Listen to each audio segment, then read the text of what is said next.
केवल मंत्र ही नहीं जपा जाता, मंत्र की कुछ विधि भी होती है, विधान भी होता है, कुछ प्रक्रिया भी होती है, कुछ नियम भी होते हैं। हम सब कुछ करना चाहते हैं, मंत्र भी जपना चाहते हैं।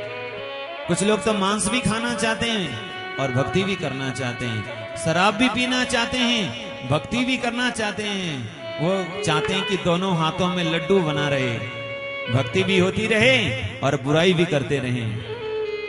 ऐसा नहीं हो सकता। जहां काम नहीं राम, जहां भगवान की भक्ति होती है वहां ये दोष नहीं होते हैं, न रहने भी चाहिए। यदि आप सच में ऐसी भक्ति कर रहे हो तो ये दोष अपने आप निकल जाएंगे। बड़ा दुर्भाग्य है, आज हम बहुत पढ़ लिख रहे हैं, समझदार बन रहे हैं, बुद्धिमान बन रहे हैं। कुछ दिन पहले जब बड़कोट में कथा थी,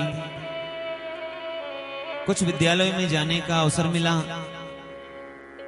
तो विद्यालय में जाकर हमने नवयुवकों से, बच्चों से यही प्रश्न किया और यही चर्चा करी कि जरा एक बात बताओ, आप लोग भी जो यहां बैठे हैं जरा चिंतन करिए।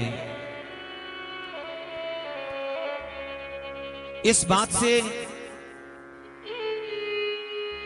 हम सब राजी हैं कि जो हमें नुकसान पहुंचाए उसको हम क्या कहते हैं? शत्रु। क्या कहते हैं? शत्रु। शत्रु की परिभाषा क्या है? जिससे हमको नुकसान पहुंचता हो।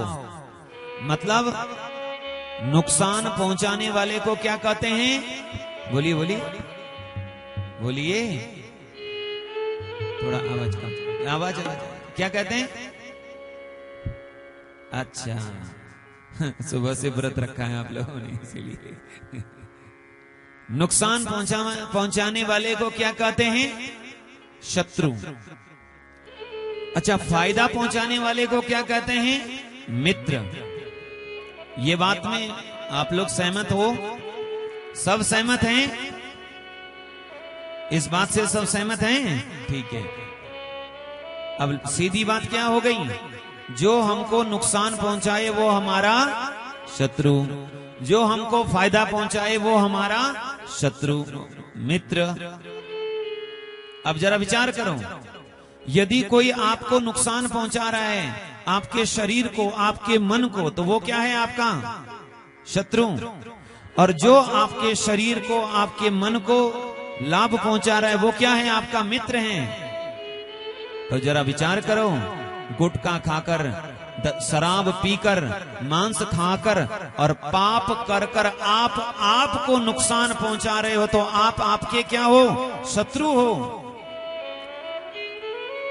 अरे हमारे लिए दूसरे शत्रु की जरूरत है ही नहीं, हम अपने शत्रु बने हुए हैं।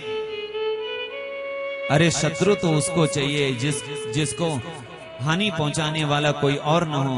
हमारे लिए तो हम ही शत्रु बने बैठे हुए हैं। जो शराब पीता है उसका शत्रु वही है। और दुर्भाग्य देखो, हम अपने आप को बुद्धिमान समझते हैं, पढ़ा लिखा समझते हैं, ज्ञानी समझते हैं, विद्वान समझते हैं, और फिर हम लोग इसी चीजों में रमे हुए हैं। विचार करिएगा, विचार करिएगा। एक बात।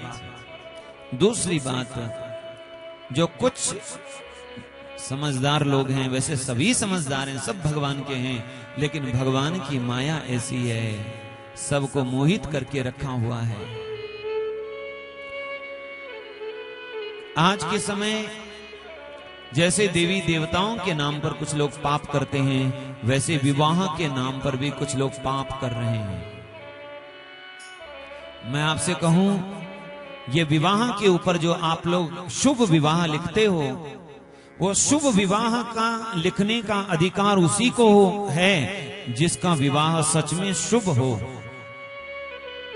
शुभ विवाह लिखने का अधिकार उसी को है जिसका विवाह शुभ हो। जिसके विवाह में शराब पी जाती हो वह विवाह शुभ विवाह नहीं है। जिस विवाह में पशुओं को मारा जाता हो, बकरियों को मारा जाता हो, मांस खाया जाता हो, वो विवाह शुभ नहीं है। जिस विवाह में हिंसा हो उस विवाह को शुभ कैसे कह सकते हैं? वो शुभ विवाह नहीं है, वो अशुभ विवाह है। मैं इसीलिए निवेदन करता हूं, संसार में 3 प्रकार के लोग हैं। एक हैं जो परम आस्तिक हैं, वो भीतर से बाहर से दोनों तरफ से आस्तिक हैं। वो अपने धर्म नियम पर चलते हैं, संसार इधर का उधर हो जाए पर वो अपने नियम और धर्म का पालन करने से चूकते नहीं हैं। एक श्रेणी उनकी है।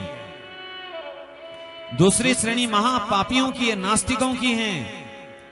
वो भी अपने धर्म के पक्के हैं, वो पाप करते रहेंगे चाहे कोई कितना उन्हें समझाए, वो भी अपने रास्ते का पक्का, अच्छी बात है।